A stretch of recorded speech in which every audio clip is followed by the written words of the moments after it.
Olá para você que acompanha a programação da TV Câmara e também da Rádio Câmara. Obrigado pela sua audiência e sua companhia mais uma vez. Estamos começando mais um programa Espaço Aberto. E hoje o nosso tema é como as mudanças climáticas influenciam nas estações do ano. Vivemos aqui uma estação de inverno um pouco atípica esse ano de 2023. E para bater um papo com a gente, explicar um pouquinho sobre esses motivos, nós estamos recebendo o Dr. Wilson Roseguini, ele que é doutor em Geografia, integrante do Fórum Paranaense de Mudanças Climáticas e também já foi membro do Conselho Deliberativo da Associação Brasileira de Climatologia. Dr. Wilson, obrigado por ter aceitado o convite e estar aqui com a gente. Eu que agradeço, é sempre um prazer poder compartilhar um pouco de ciência com a comunidade. Muito bem, e nesse ano, eu acho que todo mundo percebeu isso, o inverno realmente foi atípico, né? Aqui em Bauru, por exemplo, o dia mais quente até agora foi dia 23 de agosto, que registrou 35,6 graus. Ou seja, nós estamos vivendo um inverno muito quente. Na visão da climatologia, doutor, o porquê, qual a explicação para a gente ter essa estação do ano tão atípica em 2023? Bom, primeiramente nós temos que explicar para a população que nós temos dois fatores importantes atuando aí. Um que atua já a longo prazo e que vai continuar atuando, que é relacionado à mudança climática, né? O outro fator esse ano que vem para potencializar esse inverno mais quente é a atuação de um El Niño. Porque qual é uma das principais características que o El Niño tem para a nossa região? E aí, quando eu digo nossa região, eu falo mais principalmente da região centro-sul do Brasil, pegando parte do Mato Grosso do Sul, região sudeste e sul do país. A nossa característica aqui no inverno é de um inverno mais seco, tá? Só que durante a atuação de El Niño, a formação de um El Niño, que vai ter seu ápice em dezembro, você acaba tendo um inverno mais chuvoso. E aí esse inverno mais chuvoso faz com que as temperaturas máximas, por um lado, possam até não ficar tão altas na maior parte do tempo, mas principalmente as mínimas acabam ficando muito altas. Então, no geral, a gente acaba tendo, na média, um inverno mais quente. Outra característica importante que esse El Niño acaba ocasionando é a formação de bloqueios atmosféricos. Então, esses bloqueios eles vão fazer o quê? Eles vão evitar que os sistemas frontais, né, as frentes frias, consigam avançar como elas normalmente deveriam durante o inverno, fazendo com que uma grande área de ar mais seco e quente acabe atuando na região central do país. Isso favorece, principalmente nos meses de agosto e setembro, temperaturas muito elevadas, porque a gente já está em agosto e setembro caminhando para o final do inverno, então a radiação solar, né, o sol ele já está ficando mais forte, e se você não tem as chuvas para poderem amenizar um pouco a temperatura, a gente acaba tendo recordes nessas temperaturas. Então, nós já temos uma tendência de aumento que é observada nas séries históricas de climatologia dos últimos anos, nas últimas décadas, de aumento da temperatura, né, por conta da mudança climática, e esse ano a gente tem a potencialização ocasionada pelo El Niño por conta desses detalhes que eu mencionei. Doutor, eu vou aproveitar aqui a sua presença para pedir para você explicar para a gente um pouquinho mais o que é o El Niño e também nós temos a Laninha, né, que é um outro fenômeno. Quais são as diferenças entre eles e se um não está presente o outro está? Como é que funciona essa questão desses fenômenos que a gente tem ouvido muito falar nos últimos anos? É uma pergunta bem interessante, e eu, para tentar deixar isso de uma maneira mais fácil, a explicação, eu gosto de utilizar muito isso em sala de aula com os meus alunos. Então, o que acontece? Só colocando um pouco de contexto histórico, o El Niño tem esse nome porque já na época dos descobrimentos, na época que principalmente os espanhóis estavam interagindo com os povos indígenas aqui das Américas, principalmente na América do Sul e América Central, eles perceberam que há alguns anos a pesca era muito prejudicada na região litorânea, principalmente na costa oeste, no Pacífico, né? E eles percebiam que a pesca diminuía e esse fenômeno sempre acontecia, o ápice dele próximo do final do ano, de dezembro. E eles falavam assim que toda vez que acontecia isso era um aviso, um presságio do El Niño, do menino, se referindo ao menino Jesus, tá? Então, o que hoje a gente sabe do que acontecia já naquela época e eles não sabiam? É que ocorria o aquecimento das águas do Pacífico na região equatorial. Então, esse aumento na temperatura acima da média das águas do Pacífico fazia com que os peixes daquela região ou eles migrassem para áreas com águas mais frias, onde tinha o seu alimento, né? Ou eles acabavam morrendo. Então, você tinha uma diminuição na pesca nesse período.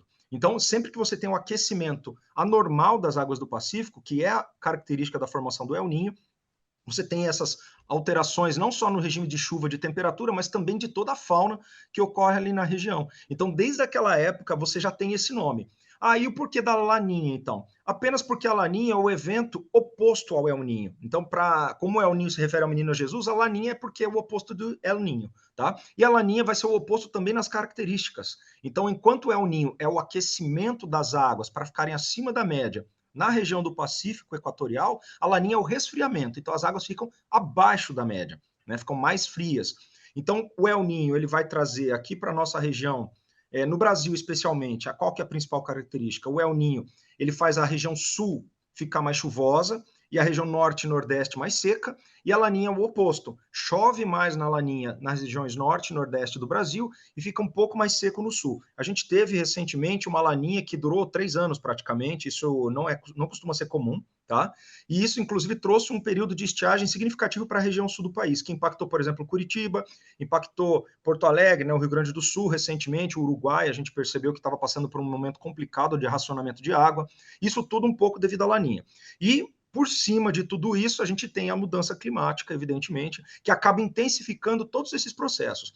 Então, assim, qual que é a frequência de ocorrência de El Ninhos e Laninhas? Eles têm uma frequência até que razoável, né? Se você analisar ao longo da história também, você vai perceber que ano sim, ano não, você tem algum dos dois acontecendo, ou Laninha ou El Ninho. Então, a gente tem 3 condições, 3 fases que a gente chama no Pacífico, que acabam ocorrendo no Oceano Pacífico. A fase chamada neutra, onde as temperaturas do Oceano Pacífico ficam na média, a fase El Ninho, que elas ficam acima, ficam mais quentes, e a fase Laninha, onde fica abaixo. Tá? Ô, doutor, o que explica essa mudança de temperatura lá no Pacífico que depois resulta nesses eventos aqui no Brasil? É possível apenas um fenômeno para explicar essa mudança de temperatura? Infelizmente, não se explica por um único fenômeno. Quando a gente trata de clima, eu sempre gosto de mencionar para os meus alunos também, que é sempre tudo muito complexo e nunca tem uma única causa. Então, nós temos desde influências de ciclos solares, né, em períodos que o Sol está em máxima atividade, né, até mudanças no padrão de circulação atmosférica sobre a região do Pacífico, que faz com que os ventos alísios, que são ventos que sopram frequentemente na região equatorial, que esses ventos fiquem um pouco mais fracos ou até se invertam, que geralmente eles sopram de leste para oeste no Pacífico. Ou eles ficam fracos ou eles invertem, e aí isso faz com que essas águas mais quentes que costumam ocorrer ali na região próxima da Austrália, das Filipinas e da Indonésia, elas acabem migrando para a região central e leste do Pacífico, próximo da costa da América do Sul. E aí, com a mudança dessas águas para essa região, todo o sistema atmosférico de formação de nuvens, todas as chamadas células convectivas que a gente tem na atmosfera, acabam migrando junto com essas águas, né, fazendo o que a gente chama de teleconexão, oceano e atmosfera. Então, você tem a mudança na temperatura do oceano, que vai refletir na atmosfera que está logo acima dele. Então, você aquece a água do oceano e logo acima a atmosfera também vai sendo aquecida aos poucos. E aí isso muda o padrão de circulação e muda chuva, temperatura no mundo inteiro. Né? Então é isso faz parte de mudanças no ciclo dos ventos ali da região, faz parte de mudanças do próprio ciclo dos oceanos, que passa de tempos em tempos por fases mais frias ou fases mais quentes. Perfeito. E o senhor falou aí em algumas das respostas, né? Falou várias vezes aí da mudança climática. O que é a mudança climática? De que forma isso também impacta nessas estações mais descontroladas que a gente vem vivendo? Embora o senhor tenha falado que o El Ninho já era percebido desde a época do descobrimento, lá atrás, já há muito tempo, essas mudanças no clima do planeta, elas também influenciam na potencialidade, na potência de um El Ninho, na potência de uma Laninha? Isso, sem dúvida. Foi legal você ter frisado a importância de lembrar o público a respeito do tempo que já ocorre a El Niño e a Laninha. Né? Na realidade, segundo os estudos de paleoclimatologia, que é a ciência que estuda os climas do passado, o El Niño e a Laninha teriam começado talvez há 2 milhões de anos atrás.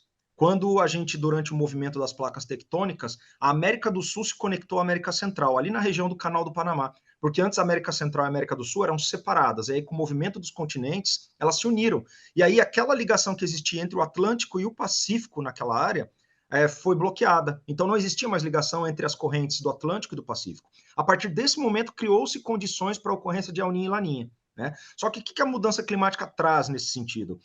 Como o El Niño e a Laninha já aconteciam, a mudança climática intensifica os efeitos do El Niño e da Laninha. E essa é a parte complicada no processo. Tá? É um evento que era natural, o El Niño e a Laninha, que acaba ficando mais intenso, os impactos dele acabam ficando mais intensos por conta da mudança climática.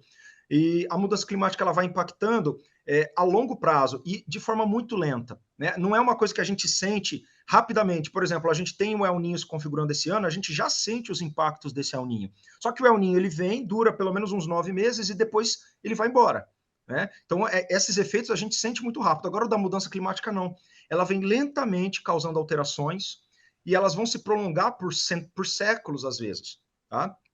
E por isso que é muito complicado a gente trabalhar na mentalidade da população, entender a questão da mudança climática, porque a população ela não consegue distinguir, porque justamente é uma mudança lenta. É que nem a gente, por exemplo, comparar, pensando assim em escalas temporais, comparar as estações do ano com os dias do ano. Por exemplo, o inverno é um período de 3 meses, né? Basicamente junho, julho e agosto.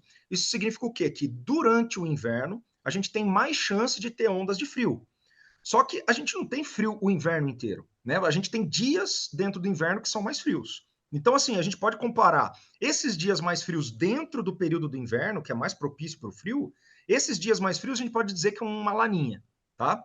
Que é o resfriamento das águas do Pacífico. Então, a gente pode dizer que esses dias mais frios dentro do inverno são da laninha. E no verão, o verão é o período que é mais favorável a ser quente, e aqueles dias mais quentes dentro do verão são o equivalente ao El Niño. Então, a gente pode dizer que o El Niño são esses dias mais quentes e a estação do ano do verão pode ser uma mudança climática, que é uma coisa de mais longo prazo e que dentro dela você permite a ocorrência de períodos mais quentes. No geral, a mudança climática vai trazer o que para o nosso planeta? Aumento da temperatura. Mas ela não é só aumento de temperatura. O principal que a mudança climática nos traz é a intensificação dos eventos extremos. Isso pode ser até para o frio. A diferença é que a tendência é que a gente tenha muito mais eventos extremos para o calor do que para o frio, por conta do aumento da temperatura que a mudança climática traz, né? Do famoso aquecimento global. Tá? Por isso que até a gente não usa mais esse termo aquecimento global. A gente fala em mudança climática porque ela também traz eventos extremos de frio. Só que a diferença é que, como eu falei, a frequência dos eventos de calor, das ondas de calor vai ser maior, e os de frio, quando vierem, eles vão ser mais curtos, só que muito intensos. Então, eles vão ser pontuais, muito fortes e muito curtos. E os de calor mais frequentes e mais longos. Então, isso pode fazer com que nossos invernos, por exemplo, passem a ser invernos, no geral, invernos mais quentes, só que assim, com eventos pontuais muito frios quando acontecerem. A gente viveu isso, né? Eu mesmo tô rouco aqui porque tem dia que você está com 35, no outro dia cai para 15 graus, 12 graus. Agora, tem uma questão, doutor Wilson, que a gente ouve falar muito, que um termo, né, os mais antigos diziam assim, o verão antigamente era pontuado, era mais calor, era muita chuva. O inverno era mais tempo de frio. Esses antigos que eu digo, não estamos falando aqui nem de 200 anos, estamos falando de 40, 50 anos. É um período pequeno. Existe mesmo essa mudança ou a percepção era diferente do seu ponto de vista? Existe também uma influência da percepção, mas houve uma mudança significativa em um período curto de tempo, sim. Porque essa a gente consegue enxergar nas séries históricas de dados coletados nas estações meteorológicas, e não só aqui do nosso país, mas ao redor do mundo. Né? Então, sim, a gente observou, principalmente do início dos anos 80 para cá, a gente teve uma mudança mais expressiva. Né? No Brasil, por exemplo, nós temos outros fatores que vão interferir, não apenas a mudança climática, mas é uma coisa que na geografia a gente trabalha muito, que são as mudanças de uso do solo, ou seja, a forma como a gente ocupa os espaços. Né? A gente substituiu muito aqui no Brasil, nas últimas décadas, áreas de floresta, por exemplo, por urbanização, por pastagem, por agricultura, principalmente monocultura. Então, o que acontece? Vamos usar como exemplo a Amazônia. Ontem foi o dia da Amazônia. Tá? A Amazônia ela tem uma importância fundamental para o clima regional. Quando eu digo regional, da América do Sul. Tá? Quiçá para o planeta inteiro. Porque uma floresta como a amazônica, árvores de grande porte, de muitas espécies daquela floresta, elas conseguem jogar na atmosfera por dia, em média, aproximadamente 300 litros de água. Eu estou falando de uma única árvore. Ela libera na atmosfera, através do que a gente chama de evapotranspiração, 300 litros de água. Imagina quantos trilhões de árvores estão fazendo isso na Amazônia. Então você tem uma disponibilidade de umidade muito alta na atmosfera naquela região. E aí o que acontece? Durante o verão, com essa disponibilidade de água, a gente consegue formar um canal de umidade que vem da Amazônia em direção à região sul e sudeste do país, passando pelo centro-oeste, Mato Grosso do Sul, que possibilita que a gente tenha um inverno mais chuvoso, que é o que os antigos lembram, né? Os verões eram mais quentes. Eu falei inverno mais chuvoso, perdão, um verão mais chuvoso, tá? É o que os antigos falavam, nos verões eram mais chuvosos, etc e tal. E o que vai acontecendo? A gente vai diminuindo essa área de floresta, não apenas a amazônica, mas a gente pode falar também do cerrado, tá? Para substituir por cidades, por plantações, por pastagens. Essa disponibilidade de umidade no ar vai diminuindo. Então, você diminui a chance de formação de nuvens e de chuva. Então, qual que é a tendência? Se a gente, por exemplo, eliminar toda a floresta amazônica, o nosso verão, que é chuvoso, vai passar a ser um verão seco. A gente já tem um inverno seco. Nós vamos passar a ter um verão seco. O que vai acontecer com a agricultura desse país? Né? O que é muito curioso, porque é uma coisa conflitante e contraditória, porque parte desse desmatamento que está ocorrendo na floresta amazônica é justamente porque a gente tem uma ânsia de aumento na área agrícola do nosso país. Então a gente derruba a floresta para aumentar a área agrícola, mas se a gente continuar fazendo isso, daqui a pouco não tem mais como plantar, porque não vai ter chuva. Entende? Então a gente precisa entender que a floresta em pé ela vai ter muito mais valor, porque além da biodiversidade, ela tem esse controle sobre o clima. Essa floresta foi criada há milhares de anos por um clima muito úmido e muito quente. E ela retroalimenta esse sistema. Então, se você retira ela dali, malemar a chuva vai ficar concentrada só naquela área. A gente não vai ter esse canal de umidade que traz chuva no nosso verão. Então, vai ser um grande problema para nós se isso continuar ocorrendo. Então, a observação que os antigos fazem é verídica. E por conta disso, os nossos invernos, né, além do aumento da temperatura global, nossos invernos também estão ficando mais quentes. Né? Aquele bloqueio que eu falei para você que ocorre no Brasil Central durante o nosso inverno, ele está se intensificando justamente por conta da diminuição da floresta, porque ele é um bloqueio atmosférico seco. Se você tivesse mais umidade disponível, ele favoreceria aí nas bordas dele a formação de chuva, mas nem isso ele está conseguindo fazer. Né? Então o nosso inverno acaba sendo mais seco ainda, por um período mais longo.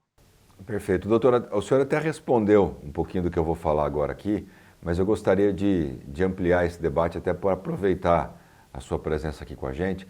Existem algumas correntes, eu acredito que minoritária, mas que apontam que as mudanças climáticas que o senhor falou aí não têm a ação do homem, que isso seria algo natural da transformação do planeta, correto? O senhor falou das florestas, desmatamento, aí acho que já começou a dar uma dica do seu pensamento. Eu gostaria que o senhor falasse um pouquinho, se o homem não estivesse no planeta Terra, essas mudanças aconteceriam naturalmente ou a presença humana, não só a presença, mas a ação humana, tem modificado o clima do planeta inteiro? Ótima pergunta. Existem sim algumas correntes minoritárias, evidentemente, dentro da ciência climatológica, que acredito que não existe interferência do ser humano. Tá? Por quê? O que acontece? Nós temos correntes, dentro do espectro da mudança climática, nós temos uma variação muito grande de posicionamento dos cientistas. Isso tem muito a ver também com a área que eles trabalham. Por exemplo, se você for pegar os colegas da geologia, que é o pessoal que é especializado em estudar as rochas, né, eles não são especialistas em clima, são especialistas em rochas, eles analisam os conteúdos das rochas, e eles conseguem, através desses sedimentos, dessas rochas, também identificar quais eram as características de climas do passado. Tá? Então, na escala que eles trabalham, na escala temporal que eles trabalham, que é de milhares ou milhões de anos, eles identificam mudanças climáticas, só que essas mudanças climáticas elas são eventos que ocorrem numa escala temporal muito grande, não num espaço curto de tempo, como a gente tem observado agora. Então, para eles é difícil compreender como que a gente acredita que esteja ocorrendo uma mudança climática num período tão curto de tempo por influência do ser humano. Tá? Mas por quê? Porque eles estudam numa outra escala. Nós, que trabalhamos numa escala mais reduzida, a gente já percebeu, por exemplo, que a temperatura nesses últimos 200 anos, ela subiu numa velocidade muito maior do que a gente identifica em períodos passados. Porque, como você bem lembrou, sem o ser humano, o planeta teria mudança climática? Sem dúvida alguma. Ele teria. Só que essas mudanças não aconteceriam na velocidade como elas estão acontecendo. Essa é a grande questão. Lá no passado, quando elas ocorriam no tempo e na velocidade do planeta, da natureza. A natureza conseguia se adaptar à fauna, a flora, conseguiam ir se adaptando a essas mudanças, né? que aconteciam de temperatura, sejam elas que para aumento ou para diminuição, quando entravam eras glaciais. Mas por conta da ação humana, a gente está acelerando demais esse processo. E aí, por conta disso, a natureza não está dando conta. Fora o fato de que nós exploramos demasiadamente essa natureza, né? E aí a gente cria um outro problema para que essa fauna e essa flora consigam se adaptar, porque aí a gente tem poluição, a gente tem, como eu falei, uso intensivo do solo, né? A gente está muitas vezes extinguindo espécies de animais e plantas que a gente ainda nem conhece, que a gente sequer catalogou, porque todo dia o pessoal da biologia está identificando espécie nova. E pode ter espécies isoladas em áreas que a gente não encontrou ainda, que pode estar super frágeis à mudança do clima e se extinguiram e a gente nem sabe que elas existiram.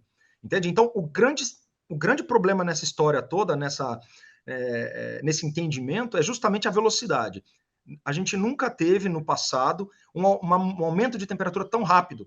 Ele acontecia em outros eventos de mudança climática no passado, mas não nessa velocidade. Então, a gente não está tendo tempo de criar uma adaptação das espécies e da fauna e da flora nesse sentido.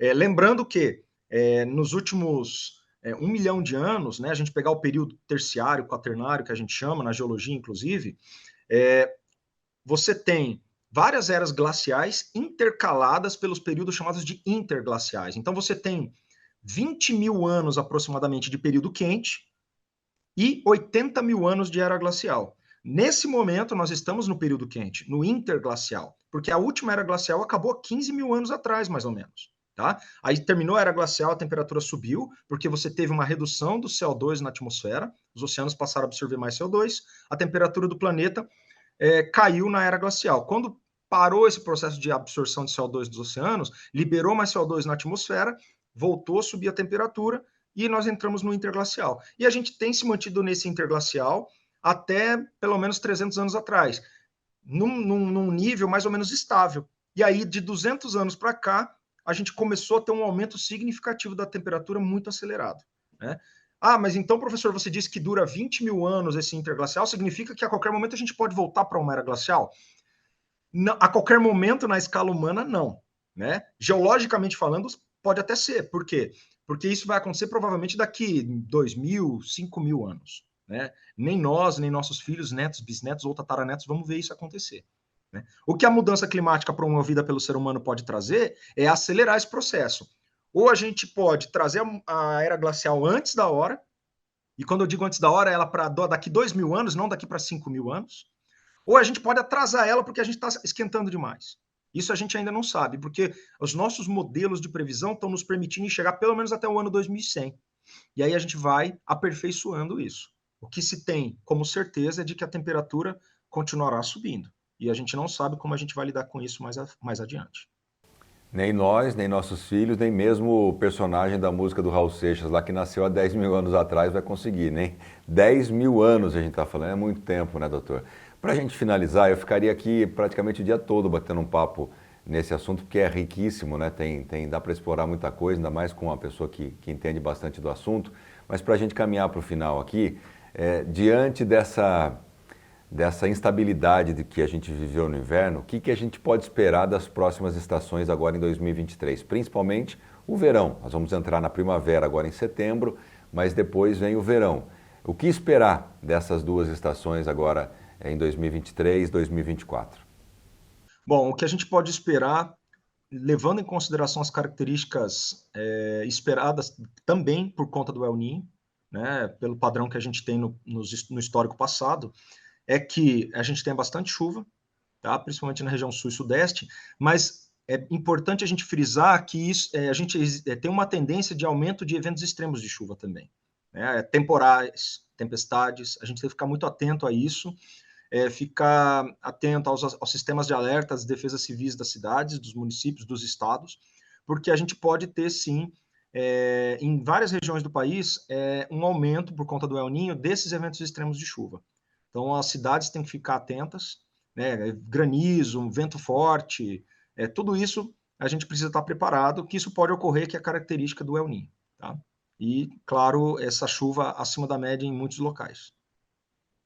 Perfeito, doutor. Quero agradecer demais a participação do doutor Wilson Roseguini, que está lá no Paraná falando com a gente, doutor em Geografia, integrante do Fórum Paranaense de Mudanças Climáticas e também já fez parte do Conselho Deliberativo da Associação Brasileira de Climatologia. Doutor, obrigado pela sua presença aqui em dividir um pouquinho com a gente o seu conhecimento. Eu que agradeço a possibilidade de poder compartilhar um pouquinho de ciência com a população. Muito obrigado ao Dr. Wilson e a você que acompanhou essa entrevista pela sua audiência e até a próxima.